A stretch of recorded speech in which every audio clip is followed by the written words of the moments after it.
Assalamualaikum warahmatullahi wabarakatuh. Hai semuanya, yuk kita belajar. Hari ini kita akan mempelajari berkenaan dengan teks eksposisi. Ada yang tahu apa itu teks eksposisi? Ya, benar sekali. Teks eksposisi adalah paragraf atau karangan yang mengandung sejumlah informasi dan pengetahuan. Selain itu, teks eksposisi ini juga merupakan teks non-fiksi atau non-khayalan yang berupa fakta-fakta dan disajikan secara singkat, padat, dan akurat. Kemudian, apa sih tujuan dari teks eksposisi? Tujuannya adalah untuk mendapatkan pengetahuan yang rinci dari suatu hal atau kejadian.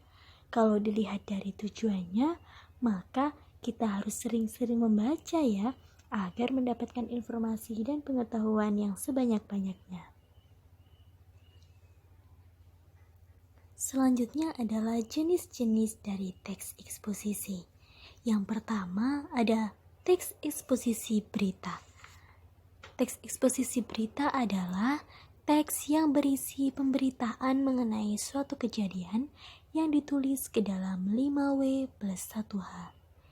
Biasanya ditemukan dalam surat kabar, koran, majalah, dan lain sebagainya. Yang kedua, teks eksposisi ilustrasi dan juga teks eksposisi proses.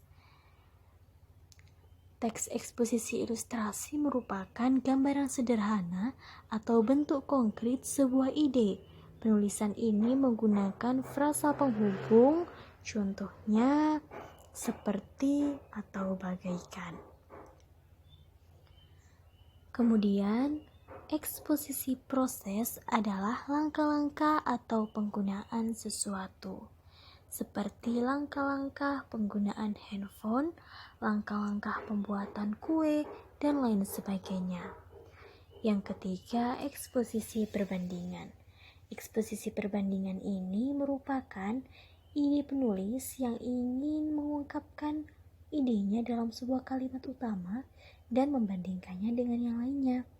Yang kemudian, eksposisi pertentangan diwujudkan ke dalam teks yang mana mengandung suatu pertentangan antara sesuatu dengan yang lainnya. Biasanya dituliskan ke dalam akan tetapi, meskipun begitu, dan juga sebaliknya. Yang kelima, eksposisi definisi. Eksposisi ini merupakan batasan pengertian tentang suatu hal, misal tentang hewan mamalia nih, maka ditulisnya hewan mamalia merupakan, hewan mamalia adalah, hewan mamalia yaitu, dan sebagainya.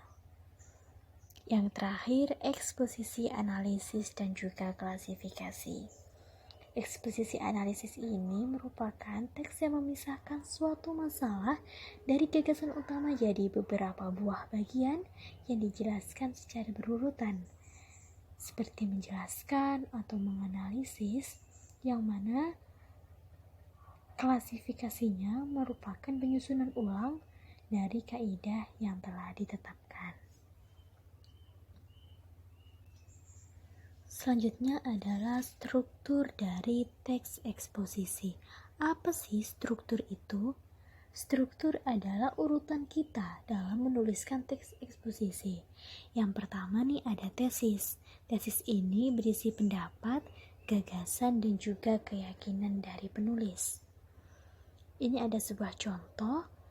Ini apa teman-teman? Ini adalah kulit pisang. Nah, dalam teks eksposisi dituliskan manfaat kulit pisang. Buah pisang menjadi salah satu buah beraneka ragam manfaat yang sangat mudah didapatkan di daerah pedesaan. Namun, sebagian masyarakat tidak mengetahui bahwa kulit pisang ini mengandung manfaat, yakni dalam bidang medis dan pertanian. Nah, kalau dilihat dari contoh teks eksposisi berikut, mana nih yang termasuk pendapat, gagasan, dan keyakinan penulis? Kalau dia dari gagasannya, dari pendapatnya, maka manfaat dari kulit pisang ini beragam ya. Dapat didapatkan, banyak ditemukan di daerah pedesaan. dan diyakinkan oleh keyakinan penulisnya bahwa masyarakat itu tidak mengetahui bahwa kulit pisang ini mengandung manfaat, dan telah dibuktikan bahwa dalam bidang medis dan pertanian kulit pisang ini mengandung berbagai manfaat yang luar biasa. Selanjutnya ada argumentasi, yang mana merupakan uraian yang bersifat objektif yang digunakan untuk menambah pengetahuan. Jadi berisi pendapat-pendapat. Pendapat dari siapa, teman-teman? Tentu pendapat dari orang yang ahli di bidangnya. Kalau dilihat dari teks eksposisi manfaat kulit pisang tadi, maka ahlinya ada di bidang kesehatan dan juga pertanian. Ini bisa dibaca sendiri ya teman-teman, manfaat dari kulit pisang yang termasuk ke dalam argumentasi. Untuk selanjutnya ada penegasan ulang. Penegasan ulang ini merupakan kesimpulan, saran, ajakan, dan juga sekaligus penutup. Selanjutnya adalah kaidah dari teks eksposisi. Yang pertama, menggunakan nomina dan juga pronomina. Nomina ini merupakan kata benda dasar dan kata benda turunan. Contoh, meja, kursi, rumah itu merupakan benda dasar. Kemudian permainan, perlombaan itu merupakan benda turunan. Mengapa disebut benda turunan? Karena permainan. Kalau permainan ini sudah mendapatkan afiksasi peran, dan juga main, kata dasar main ini bukan merupakan kata benda, melainkan kata kerja. Selanjutnya pronomina. Pronomina ini merupakan kata ganti yang dipakai untuk mengacu pada nomina lain. Contoh, pronomina persona, saya, kamu, engkau, dia, dan juga mereka. Pronomina petunjuk, ini, itu, sini, situ, di sini, di situ. Kemudian pronomina penanya, apa, di mana, siapa, mengapa. Yang kedua, menggunakan kata verba, adjektiva, dan juga adverbia, yang mana semuanya ini merupakan kata leksikal. Verba itu kata kerja, seperti mandi, pergi, main, itu verba. Kemudian adjektiva ini kata sifat, cantik, tampan, susah, itu termasuk kata sifat. Dan terakhir adverb itu kata kerja, seperti tadi malam, hari ini, kemarin, besok, itu kata keterangan. Selanjutnya 3, ini menggunakan konjungsi. Contoh, lalu, sehingga, sambil, ketika, dan lain-lain. Yang keempat, menyajikan argumentasi urut, seperti lemah kuat, mudah rumit, ataupun sebaliknya. Dan kelima, menyatakan sikap dari penulis, setuju atau tidak setuju. Ini adalah kriteria penulisan dari teks eksposisi. Yang pertama, kesesuaian topik. Yang kedua, struktur teks. Yang ketiga, diksi. Dan yang keempat adalah mekanik. Pada kesesuaian topik ini, antara topik dengan isi haruslah sama.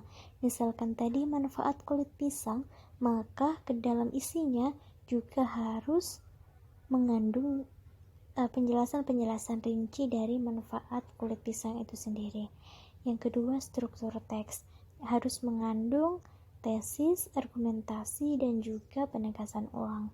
Dan yang ketiga ini diksi, pemilihan kata. Dan yang terakhir mekanik. Mekanik ini merupakan kaidah penulisan ejaan, gaya bahasa, dan juga penataan kalimat.